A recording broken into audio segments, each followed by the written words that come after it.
Eu já falei aqui nesse canal que eu tava meio esgotado de filme de super-heróis. Foram os últimos 15 anos vendo filme de super-herói direto no cinema e tal. E eu já tava meio cansado. E quando apareceu o primeiro trailer desse novo filme do Batman, eu pensei, quer saber, eu acho que esse eu vou pular. Eu gosto tanto dos filmes do Nolan que eu duvido que esse vai me agradar tanto, então deixa pra lá. Só que o Batman sempre foi o meu herói de infância, eu era o meu herói favorito, eu tinha as revistinhas, eu tinha os joguinhos de videogame, os bonequinhos, era o meu herói de infância. Então, na verdade, eu tava em negação porque eu sabia que eu assistia esse filme. Tentei ir com expectativa baixa, porque como eu falei, eu sou Nolanzete, eu sou fã do Nolan, eu sou fã da trilogia do Batman, do Nolan, então eu fui com expectativa baixa, talvez por isso eu gostei bastante do filme, mas eu acho que mesmo que a minha expectativa tivesse alta, eu teria gostado bastante do filme, mesmo assim, porque tanto a narrativa, a atuação, a cinematografia, esse filme é realmente um espetáculo, valeu demais a pena, é um filme de quase 3 horas, que você não sente que foram 3 horas. Então vamos aqui conversar sobre The Batman, e antes de mais nada, eu sei que muitos ainda não tiveram a oportunidade de assisti-lo, então quando eu for debater detalhes mais aprofundados da trama, eu vou avisar antes, então fica tranquilo, vamos conversar aqui, e na hora que chegar os momentos que talvez você não queira ouvir ainda, porque vão falar sobre a trama e tal, eu vou te avisar, você pode sair do vídeo, depois você volta quando tiver assistido pra ver se você concorda comigo ou não. Beleza? Então vamos lá. The Batman de 2022, que teve uma produção bastante atribulada, comum em tempos de Covid, o próprio Robert Pattinson, que interpreta o protagonista, né, o Bruce Wayne Batman, teve Covid, as filmagens foram interrompidas, todos esses filmes que vão estar saindo por esses próximos anos vão ter histórias de produções complicadas por causa da pandemia. Dirigido pelo Matt Reeves, estrelando, como eu já mencionei, o Robert Pattinson, a Zoe Kravitz como a Mulher Gato, o Colin Farrell como Pinguim, e tá irreconhecível e excelente no filme. John Turturro como Carmine Falcone, um mafioso que é inimigo clássico do Batman, que aparece também nos filmes do Nolan. O John Turturro não aparece nos materiais que eu vi do filme, né, trailers, posters e coisa do tipo, então eu nem sabia que ele estava no filme. Quando ele aparece eu fiquei muito surpreso, porque ele tá um pouco mais velho do que eu lembro dele de filmes mais antigos. Ele tá de óculos no filme. Então, demorou um momento. Eu tava assim, é o John Turturro? Não é? Então, foi bacana vê-lo lá. Ele é um excelente ator. Você tem também o Jeffrey Wright como Gordon. Você tem o Andy Serkis como Alfred. E o Paul Dano como Charada. E como é uma coisa de praxe em filmes do Batman, o filme saiu tão bom quanto o vilão. E eu acho que o vilão desse filme, né, a atuação do Paul Dano é excelentíssima, mas isso não é de hoje. O Charada acabou sendo um excelente personagem para esse tipo de história que o Matt Reeves queria contar, né, de um serial killer com motivos misteriosos e com métodos ritualísticos esquisitos, que deixa quebra-cabeças para a polícia e para o Batman solucionar. Então eu acho que funcionou muito bem. Era talvez o melhor vilão do Batman para colocar numa história como essa. A cinematografia desse filme é um espetáculo. O diretor de fotografia, né, que é o Greg Fraser, trabalhou também em Duna, que é outro filme maravilhoso, com uma cinematografia incrível, e em Rogue One, o filme lá do Star Wars, que eu particularmente não gostei do filme como um produto completo, mas não tem como negar que é um dos filmes mais belos da franquia Star Wars. Então esse cara sabe o que está fazendo, e esse filme, apesar de ser bastante escuro, bem dark, é uma crítica que sempre se fez sobre filmes do Batman, então é de se esperar, bate bem com o tipo de personagem que o Batman é, e é uma cinematografia realmente excepcional. A revelação do Charada, a primeira vez que ele aparece na cena, é realmente, você fica com tensão, você esquece que você está vendo um filme de super-herói e parece mais um filme de terror até. E o filme, eu quero deixar bem claro, não tem violência muito gráfica, mas ele é bem... eu não recomendaria para criança. Ele é um filme assustador em alguns momentos. Ele tem aquela pegada, e essa é uma comparação que vai ser super lugar comum, que todo mundo vai fazer. Ele lembra muito Seven, os 7 Crimes Capitais, do David Fincher, ou o Zodíaco, também do David Fincher, filmes de serial killer e tal. É bem essa pegada. Então é essa pegada, é um filme um pouco mais violento, e a cinematografia casa muito bem com isso. Tantos momentos de suspense e tensão. O Batman, ele é vendido como um personagem que realmente dá medo no submundo criminoso de Gotham City. Você vê momentos em que os criminosos estão olhando para um beco escuro e fica aquela tensão, será que ele está lá, será que ele não está? Novamente o holofote, o sinal, o bate-sinal é usado como tanto para chamar o Batman para resolver uma situação, mas também para alertar os criminosos que ele pode estar ali em qualquer lugar. Então eu acho que o filme vende essa ideia de forma muito eficiente. A trilha do Michael Giacchino, que acho que é assim que pronuncia o nome dele, Michael Giacchino, também, cara, o filme, tecnicamente falando, é um filme espetacular. Se você gosta de encher o olho com o cinema, é realmente um filme bom para isso. Uma coisa que estava faltando de filmes do Batman, que casa muito bem com os quadrinhos, são os monólogos que o Batman tem consigo próprio, que nos quadrinhos isso é bem comum, os balãozinhos com os pensamentos do Bruce, né, sobre o que ele pensa sobre o seu papel, sobre Gotham City, sobre os vilões e tal. Isso é bem de quadrinho, né? E no filme, será que eu tô entrando já na área de spoilers já? Acho que não, acho que isso não conta como spoiler. O filme tem uma boa justificativa para explicar por que o Batman tem esses momentos de narração. Narração é uma técnica difícil de usar eficientemente em cinema, porque existe uma regra não oficial do cinema que é show, don't tell. Mostre as motivações, a história e as relações entre os personagens, não diga, não só explique. Né? Ao contrário de mídia como um livro, tudo num livro tem que ser descrito, verbalmente. Um filme não precisa disso, filme é audiovisual. Você pode contar aquela história de outras maneiras. Filmes como Wall-E, por exemplo, falam muito sobre o mundo do universo do filme, sem diálogo nenhum. E esse filme do Batman tem essa narração do Batman falando um pouco sobre os seus pensamentos, tal, esses monólogos. Casa muito com os quadrinhos, em que tem, né, enquanto o Batman está fazendo suas paradas lá, tem balões que falam, que mostram o diálogo interno do personagem e tal. Nesse filme funciona muito bem, o Batman está apenas no seu 2º ano de atividade como herói.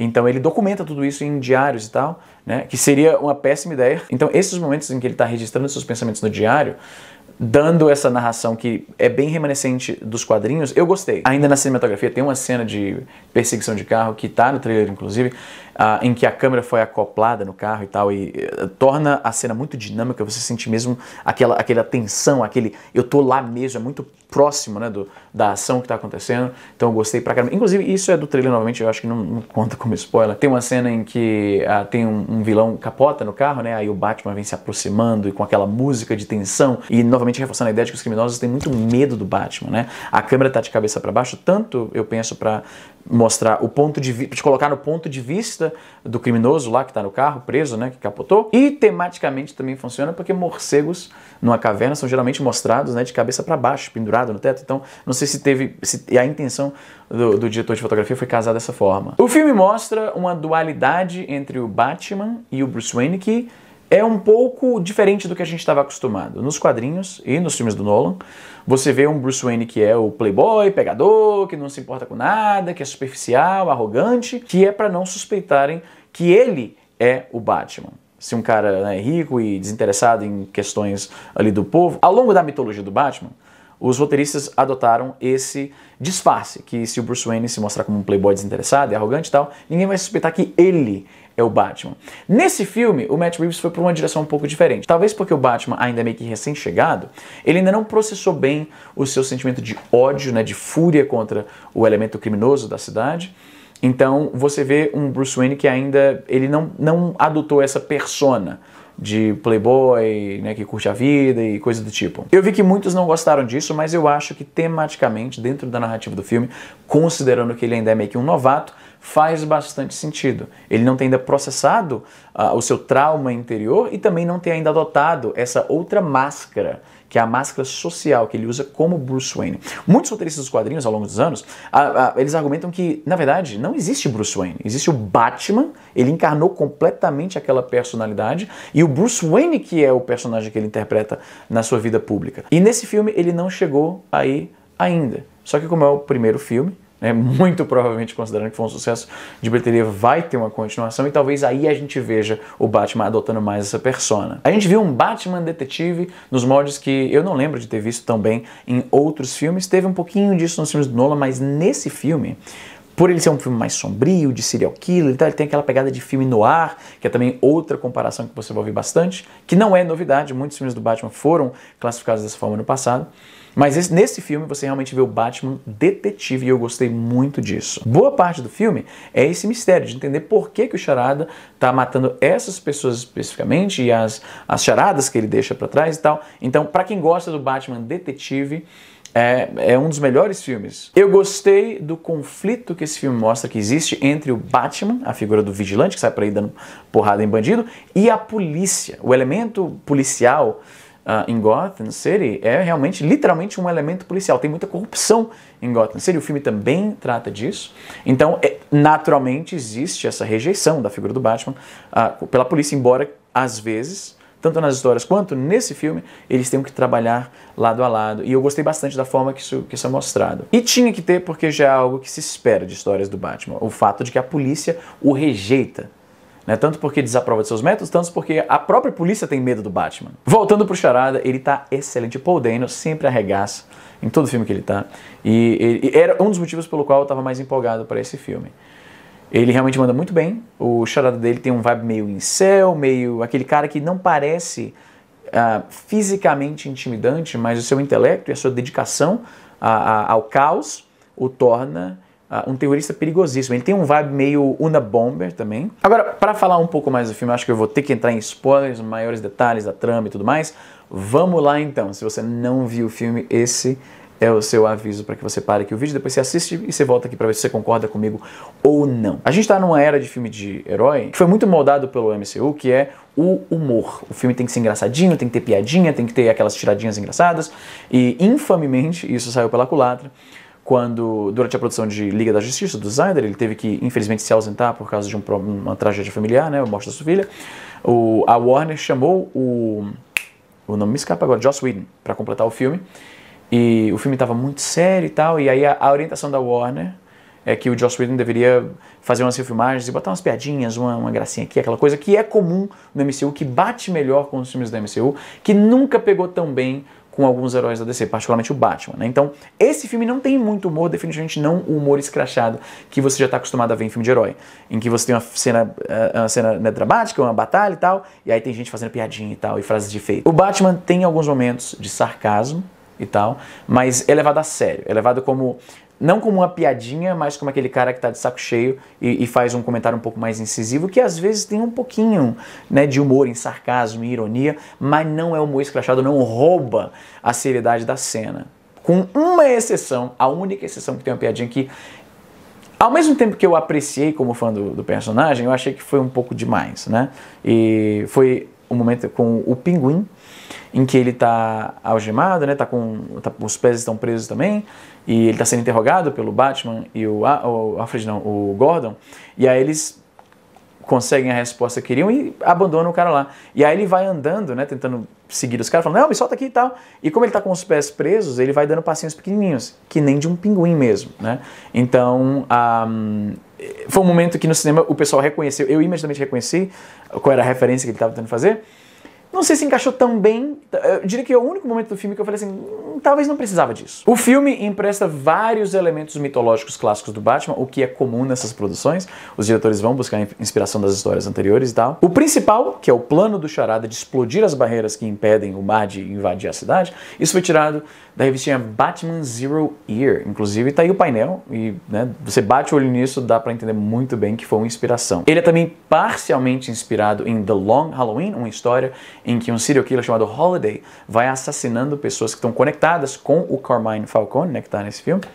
Levemente diferente, mas, né, quando o filme abre e é o Halloween, eu, na hora, e lembrando da duração do filme, né, que são 3 horas, eu falei, porra, Long Halloween, claro. O filme também se inspira no jogo do Batman da Telltale, particularmente a questão de que os pais do Batman teriam algum envolvimento com o submundo criminoso, embora o filme acabe indo por uma outra direção. E o filme também tem uma referência a problemas mentais da Martha Wayne, a mãe do Batman, que me parece ter sido inspirado por Flashpoint, em que a mãe do Bruce Wayne fica maluca e se torna uma versão do Coringa, num universo paralelo. Aquela lente de contato que o Bruce usa para filmar o ambiente, depois ele vai lá e rever para poder... Isso foi muito bem bolado. E me parece ser inspirado pelo Detective Vision que aparece nos filmes da série Arkham do Batman. Então, e o uso dele no filme eu achei fantástico. As cenas de investigação, inclusive, o Batman ele tá andando lá pela cena do crime, ele fica calado, ele observa uma coisa aqui, observa uma coisa ali, e depois ele revê as filmagens da lente lá. Eu achei foda pra caralho. Outra referência que aparece em muitas revistinhas do Batman, e eu não consigo lembrar de outros filmes em que isso tenha aparecido, é que à medida que o Batman vai ficando cada vez mais obcecado com aquela missão que ele está cumprindo naquela história específica, você percebe que por baixo da máscara, a barba dele vai ficando por fazer e tal. O que nos quadrinhos isso é um pouco mais explícito, mas basicamente a ideia é ele tá tão focado no que ele tá fazendo que ele não tá tomando conta de si próprio. Em algumas revistinhas do Batman, você vê outros personagens comentando que você sente o fedor dele, parece que ele não toma banho há muito tempo, a barba por fazer e tal.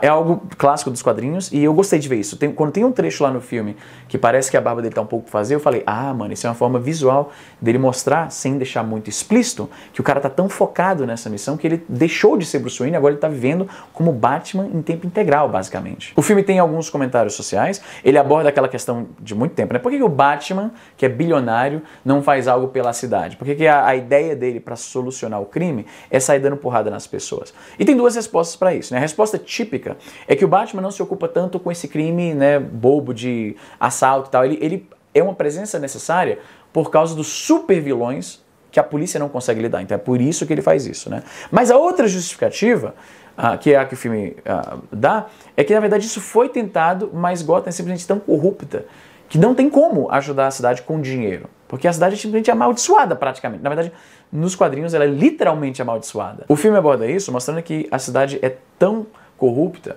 que mesmo que o Batman desse toda a sua fortuna para resolver os problemas sociais, isso não resolveria ainda o problema. Não tem jeito. A figura do Batman é necessária. Especialmente porque, como eu mencionei, existem super vilões com os quais a polícia não consegue lidar. Eu gostei muito do filme, realmente. Eu achei que o Robert Pattinson, ele interpreta um Batman um pouco diferente, como eu falei. É um Batman que ainda não desenvolveu aquela máscara de Bruce Wayne. É um Batman que é bem violento, que ainda tem muita raiva. Ele se dá a alcunha de vengeance, né, vingança, e eu achei legal que no filme os outros personagens usam isso e ficam chamando ele de vingança como se ele fosse o apelido dele, como se já tivesse sido permeado na cultura de Gotham mesmo. Eu gostei bastante disso, é um detalhezinho de world building, de construção do universo em que a história se passa que eu apreciei. Enfim, eu achei um filme espetacular, se possível assista em IMAX a cena com o Batmóvel, que a propósito, eu não gostei tanto do Batmóvel quando eu vi no trailer. Eu ainda sou um fanboy do Tumblr. O Tumblr ele é aquele tanque com vários apetrechos e coisas que parecem realmente o veículo que o Batman usaria. Mas esse Batmóvel, né, que parece um muscle car e tal, tudo cheio de coisa, também tem algumas, né, modificações, tem aquela turbina lá que dá aquele impulso maior no carro e tudo mais.